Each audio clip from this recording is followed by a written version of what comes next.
అంతర్గత శత్రువులు, బహిర్గత శత్రువుల సమస్యలు అధిగమించడానికి ఎలాంటి శక్తివంతమైన పరిహారం పాటించాలో నేటి పరిహారాలు, పరిష్కారాలు అనే అంశంలో పరిశీలిద్దాం. శత్రుబాధల నుంచి సులభంగా బయటపడటానికి గృహంలో లక్ష్మీనారాయణలకు సంబంధించినటువంటి చిత్రపటాన్ని పూజా మందిరంలో ఏర్పాటు చేసుకోవాలి. లేదా నరసింహస్వామి చిత్రపటాన్ని ఏర్పాటు చేసుకోవాలి. లేదా దశావతారాల్లో విష్ణువుకు సంబంధించినటువంటి ఏ అవతారం చిత్రపటాన్నైనా ఏర్పాటు చేసుకోవాలి. ఆ చిత్రపటం దగ్గర ప్రమిదలో నువ్వుల నూనె పోసి 9 ఒత్తులు విడిగా వేసి దీపాన్ని వెలిగించాలి. పూజా మందిరంలో వీలు కాకపోతే గృహంలో ఉత్తర ఈశాన్యంలో ఎక్కడైనా సరే ఒక పీట ఏర్పాటు చేసుకొని ఈ చిత్రపటాన్ని ఏర్పాటు చేసుకొని దీపాన్ని వెలిగించుకోవచ్చు. అలా వెలిగించిన తర్వాత ఓం రామ పరశురామ నృసింహ విష్ణు విక్రమ నమో నమః ఈ మంత్రాన్ని 21 సార్లు చదవాలి. ఈ మంత్రం చదువుతూ విష్ణువుని సువాసన కలిగినటువంటి పుష్పాలతో పూజించాలి. ఆ తర్వాత విష్ణువుకి వడపప్పు నైవేద్యంగా సమర్పించాలి.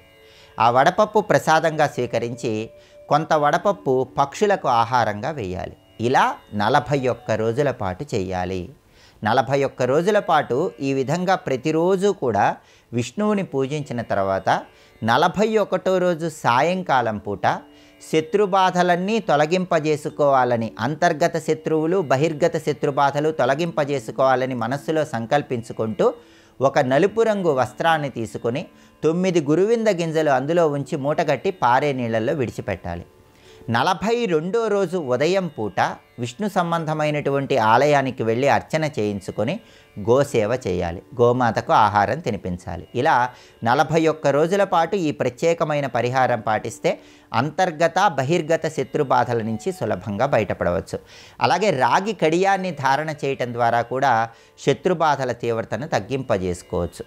అంతర్గత, బహిర్గత శత్రుబాధలు అధిగమించడానికి వరుసగా 9 రోజుల పాటు గుప్పెడు నల్ల నువ్వులు పారే నీళ్ళల్లో విడిచిపెట్టడం ద్వారా కూడా ఈ శత్రుబాధల నుంచి సులభంగా బయటపడవచ్చు.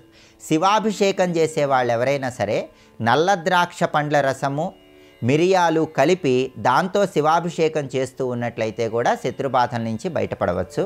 జన్మ నక్షత్రం ఉన్న రోజు ఆంజనేయ స్వామి చిన్న రూపు తీపి పదార్థంతో కలిపి ఎవరికైనా దానం ఇవ్వటం ద్వారా కూడా అంతర్గత, బహిర్గత శత్రుబాధల నుంచి సులభంగా బయటపడవచ్చు. ఈ పరిహారాలు పాటించండి. సమస్త శత్రుబాధల నుంచి బయటపడి సకల శుభాలను సిద్ధింపజేసుకోండి.